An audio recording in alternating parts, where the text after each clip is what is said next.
Le titre de mon intervention est le suivant: rappel technico-réglementaire et actualité. Donc on va revenir sur des notions, très générales pour ensuite vraiment concentrer, heu, le focus sur, de façon très, très précise au fur et à mesure. Donc début 2017, après l'appel à manifestation d'intérêt, auquel ont répondu en fait des sites pour, lancer, accueillir des démonstrateurs, de bâtiments bois de grande hauteur. Le concours a été lancé en février 2017 exactement et je rappelle quels étaient, les principes et attendus finalement, d'Adif Bois, qu'Adif Bois proposait de mettre à la disposition, de ces démonstrateurs. Donc, premièrement, un rôle d'accompagnement. Adif Bois n'avait pas pour vocation de se substituer aux organes décisionnels, mais de les aider en fait, par l'expérience qui avait été acquise, à la fois par ses membres et aussi par les études qui avaient été menées au travers du benchmark, au travers du vademecum, d'accompagner les acteurs à structurer leurs demandes, de faciliter les arbitrages, de faciliter l'identification de signes de qualité et de qualification pertinents, de proposer un niveau d'exigence et de faciliter la prise en compte des équivalences en l'absence de qualification explicite ou de voilà, quand les référentiels n'existaient pas. On est sur des sujets d'innovation, hein. L'objectif était aussi de faciliter l'objectivation de la robustesse des relations et de l'organisation entre les acteurs clés. Nous savons tous que la question de l'organisation sur ces opérations est fondamentale et d'aider aussi à la hiérarchisation des préoccupations. Ce qu'est un démonstrateur, rappelons-le, en fait, je prends ici une image que comprendront très facilement les mécaniciens.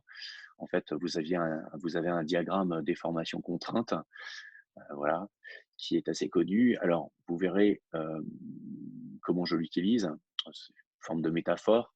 Euh, dans une opération classique, on peut dire qu'on se promène dans la zone élastique, voilà, ou on va dire qu'on peut éventuellement mordre dans la zone plastique.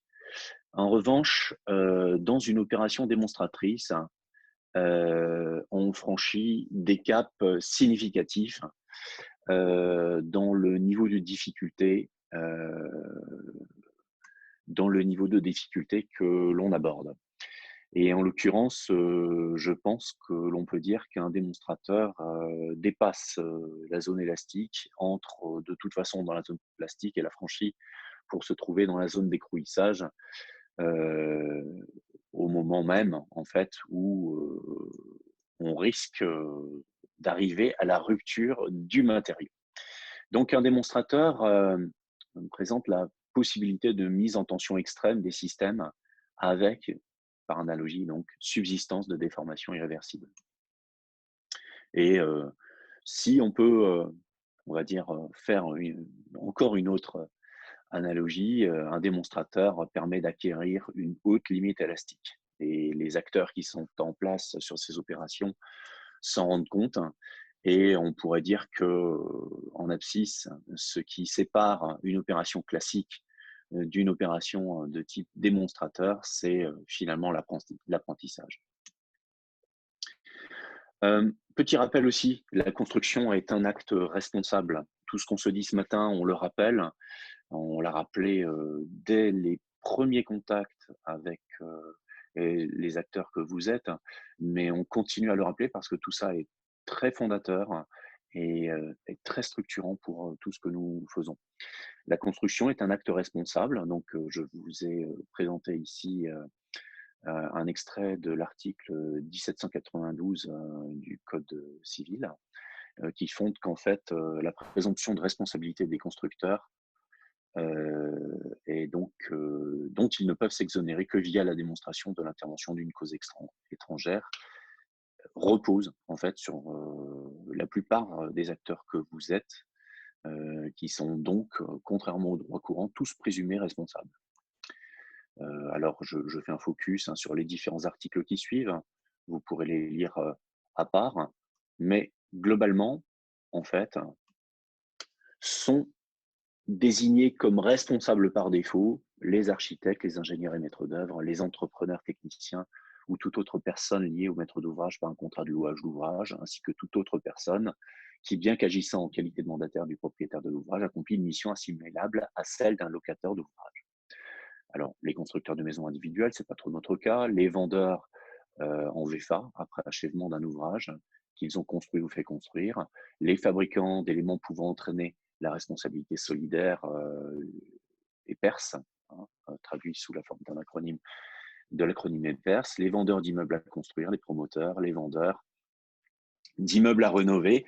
Et j'ai mis dans ce lot-là les contrôleurs techniques aussi, qui ne sont pas des constructeurs au sens de la loi Spinetta, mais qui sont assimilés en termes de responsabilité. Adivebois adopte une stratégie de massification qui est basée sur la qualité et la sécurité. Vous avez ici différents partenariats en fait, qui ont été tissés par Adivebois avec différentes entités, le monde du contrôle, le monde de l'assurance construction, les centres scientifiques et techniques du bâtiment, le CTI, le centre technique de filière forêt, cellulose, bois et ameublement, FCBA. Donc, nous sommes vraiment engagés depuis le départ, depuis la création de l'association, dans une stratégie de massification qui est basée sur la qualité et la sécurité. Je voudrais faire un petit rappel sur ces notions de qualité et de sécurité parce qu'on se rend compte que finalement ces notions ne sont pas forcément bien maîtrisées. Je me permettrai d'utiliser une petite illustration que je vous présente. On pourrait considérer que, admettons qu'il existe en fait un niveau 1 qui serait un niveau ultime de qualité et de sécurité qui serait fondé sur la science. Ça pourrait être un niveau qui serait approché en fait dans le domaine de l'aérospatial, voilà, ou de l'aéronautique, voilà, donc qui est un niveau ultime de qualité et de sécurité. Euh, Ensuite, on pourrait considérer un niveau qui est un petit peu inférieur, qui est le niveau de qualité de sécurité qui est fondé sur la conformité aux référentiels techniques et réglementaires qui accourent dans le domaine de la construction. Ce niveau 2 est un peu inférieur au niveau 1. C'est la raison pour laquelle j'ai placé un axe vertical, un axe désordonné, vertical à gauche. Et l'écart entre ce niveau 1 et ce niveau 2 est un écart qui est assumé collectivement, qu'on pourrait désigner comme étant une non-qualité socialement acceptable, qui est par exemple couvert par les primes d'assurance,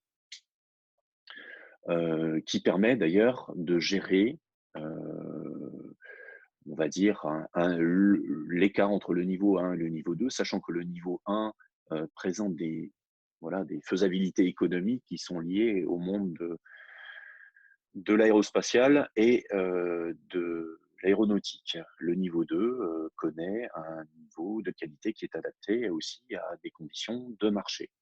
Et l'écart entre les deux, donc, est fondé sur des conditions, on va dire, d'acceptabilité sociale. Sous le niveau 2, malheureusement, nous rencontrons un niveau de qualité sécurité qui est trop souvent rencontré dans la pratique courante des acteurs de la construction. Qui considèrent qu'en fait, l'atteinte du niveau 2 serait le Graal ultime de performance à viser. Cet écart entre le niveau 2 et le niveau 3, en fait, est plus problématique en ce qu'il génère une non-qualité qui est source d'insatisfaction ou de litige à court terme et socialement non acceptable dans la durée. Et ce qui est important, c'est que finalement, ce niveau 2, si vous voyez mon pointeur, ce niveau 2, en fait, est fluctuant. le niveau de qualité et de sécurité fondé sur la conformité aux référentiels techniques et réglementaires peut varier. L'évolution de la réglementation et des référentiels techniques le démontre. Et comment ce niveau 2 évolue en fonction de l'acceptabilité sociale qui est sujette elle-même à évolution. C'est-à-dire que ces référentiels évoluent en fonction de la survenance de sinistres, des remontées de terrain, de la survenance de sinistres de type sériel, par exemple, ou pour la réglementation, par exemple, pour des sinistres qui auraient généré un nombre de victimes, je mets entre guillemets, considéré comme trop important. Là, vous voyez donc que la zone qui est à privilégier serait plutôt, pour son évolution, pour l'innovation et pour les démonstrateurs et même pour sa pratique courante, serait une zone qui serait située entre la zone 1 et la zone 2 et non pas la zone celle qui est située entre la zone 3 et la zone 2 en considérant que le niveau 2 est le niveau ultime qu'il faudrait viser. Donc un démonstrateur à 10 voix est innovant et dès le lancement, des concours, heu, ces sujets, transparaissaient déjà. C'est-à-dire que nous savions et nous avions informé déjà qu'effectivement un démonstrateur à 10 voix nécessitait d'aborder les sujets avec, beaucoup de rigueur et beaucoup de méthode.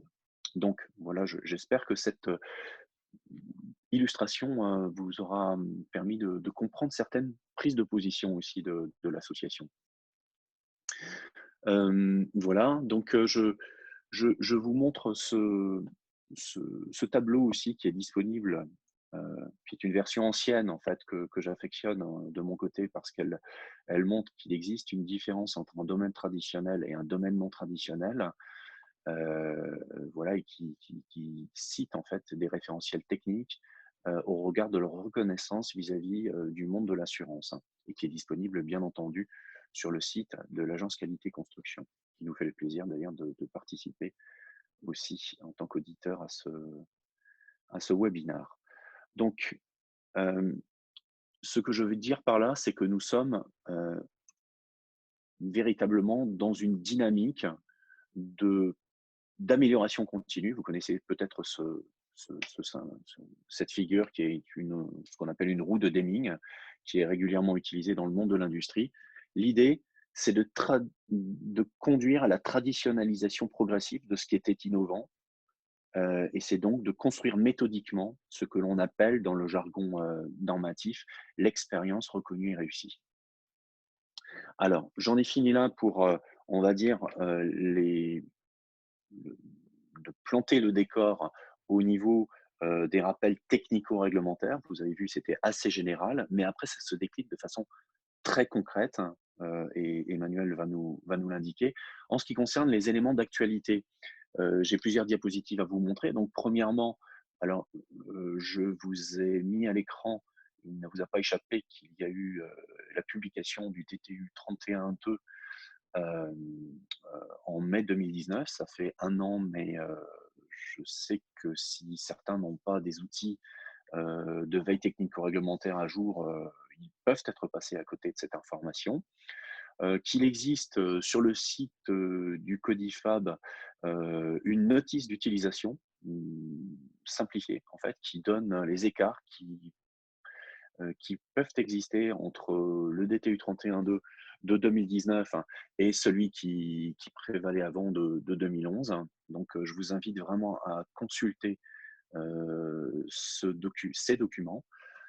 Ensuite, alors là, encore une actualité plus récente et probablement assez importante pour vous, démonstrateurs, c'est que la recommandation professionnelle RAGE 2012 concernant qui est un travail prénormatif, qui concernait les façades à ossature bois non porteuses, eh bien, a joué tout son rôle, hein, puisque désormais, ce travail prénormatif a abouti à un travail, à la publication d'un document à caractère normatif qu'est le DTU 31.4, qui a été publié en date par l'AFNOR en date du 22 mai 2020. Donc, je vous ai ici screenshoté la page de garde.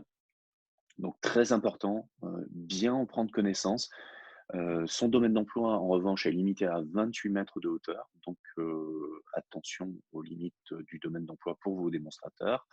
Néanmoins, c'est déjà une excellente base pour aller plus haut. Attention aussi, et ça, Emmanuel nous le rappellera tout à l'heure, attention parce que ce domaine d'emploi des 28 mètres pour le cœur de paroi qui est traité dans ce document-là est peut-être limité par le revêtement que l'on placera devant.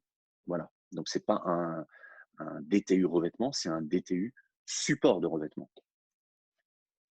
Une actualité toute récente du 4 juin 2020, c'est un document conjoint qui a été publié par le CSTB en tant que laboratoire agréé en réaction et en résistance au feu et l'Institut technologique FCBA qui est un laboratoire agréé en réaction au feu, concernant, on va dire, des commentaires ou la façon d'appliquer le guide propagation du feu, enfin, ce qu'on appelle bois construction et propagation du feu par les façades, qui est un document qui a valeur d'appréciation de laboratoire. Et donc, c'est un guide d'interprétation qui permet d'intégrer les récentes évolutions induites par l'arrêté du 7 août 2019. Évidemment, en termes d'actualité, allez consulter l'extranet d'Adivebois avec vos logins et mots de passe. Les documents ont été récemment publiés et donc celui qui va vous être présenté ce matin. Donc, et vous allez, à partir de maintenant, vraiment obtenir de l'information extrêmement consistante et précise. Je ne pouvais pas non plus passer à côté d'un document qui est disponible en ligne, qui s'appelle Boiref, donc qui, on va dire, synthétise les documents les plus utiles, dont le catalogue bois construction, en construction neuve et en rénovation. Et évidemment, la publication semestrielle de la commission prévention produits.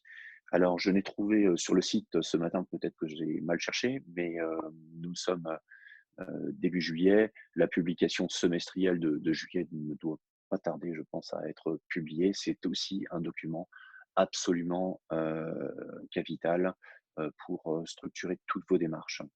C'est un document dans lequel vous verrez apparaître le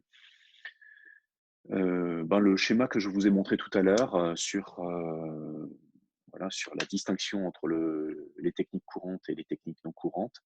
Vous y trouverez aussi les règles professionnelles acceptées par la C2P qui définissent des techniques courantes, hein, et puis aussi toutes les familles d'avis techniques mises en observation. Voilà, merci de votre attention, j'en ai fini. On peut faire peut-être un focus sur la façon dont ces sujets sont appropriés par les uns et les autres. C'est qu'effectivement, il semble important que dans les principes, globalement, on est souvent assez d'accord. En revanche, dans l'application, les sujets sont un petit peu plus touchy.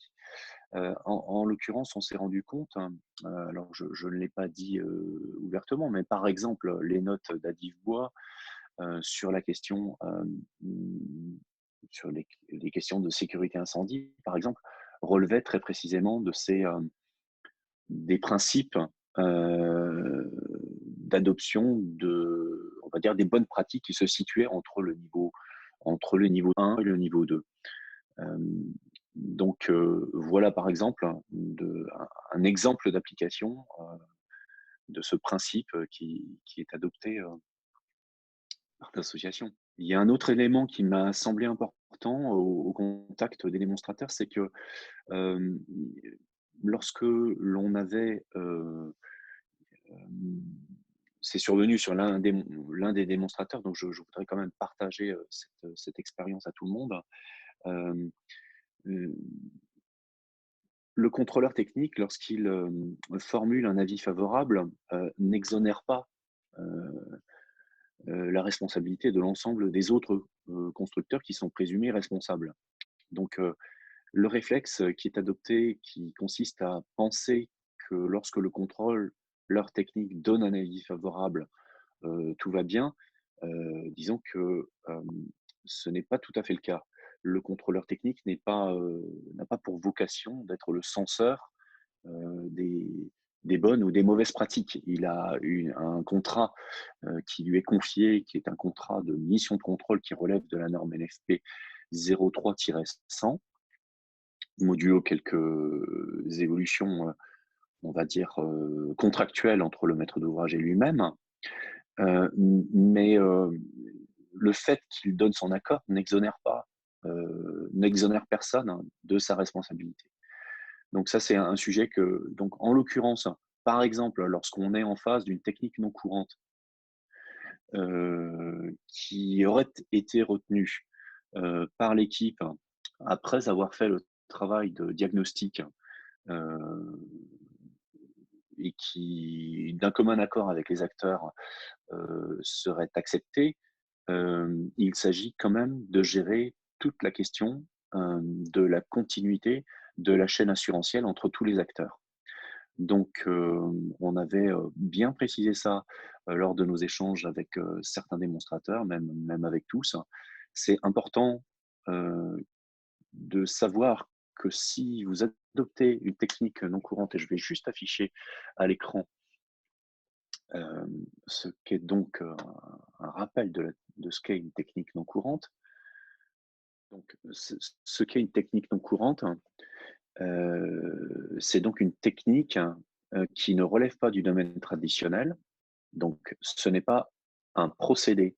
Un procédé, c'est donc bien un produit, une conception et une mise en œuvre qui ne relèvent pas ni ni d'une norme ou d'un DTU, ni d'une recommandation professionnelle RAGE, ni d'une règle professionnelle acceptée par la C2P, qui ne dispose pas d'un avis technique ou d'un document technique d'application figurant en liste verte de la C2P, C2P Commission Prévention Produit, ni d'une ATEX favorable. Une ATEX peut être de cas A aussi pour un procédé. Donc une ATEX peut préexister avant l'opération, notamment quand elle est de cas A. Et là, il y a encore une évaluation qui désormais a disparu, qui est le pass innovation vert. Oui.